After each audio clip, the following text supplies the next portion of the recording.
నేను మళ్ళీ అడుగుతున్నా ఈ సభ ద్వారా, ఏ మాత్రం విశ్వసనీయత ఈ వైఎస్ఆర్ కాంగ్రెస్ పార్టీకి ఉంటే అది ఒక రాజకీయ పార్టీగా ఉండాలనుకుంటే 36 పేర్లు పంపించండి.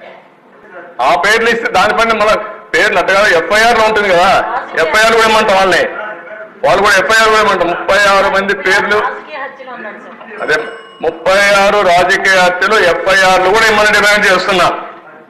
అది ఇచ్చిన తర్వాత తెలుస్తుంది. అంటే అధ్యక్ష, చాలా జీవితాంతం అబద్ధాలు చెప్పి అబద్ధాల పునాదులపైన పార్టీ పెట్టి ఆ అబద్ధాలపైన బతికి ప్రజల్ని మోసం చేసిన వాళ్ళు ఇవన్నీ మాట్లాడుతూ ఉంటారు. అధ్యక్ష, నా స్థాయికి నేను మాట్లాడకూడదు అనుకున్నాను, కానీ నేను మాట్లాడకపోతే కూడా హిస్టారికల్ మిస్టేక్ అవుతుందనే ఉద్దేశంతోనే I want to straight in the record.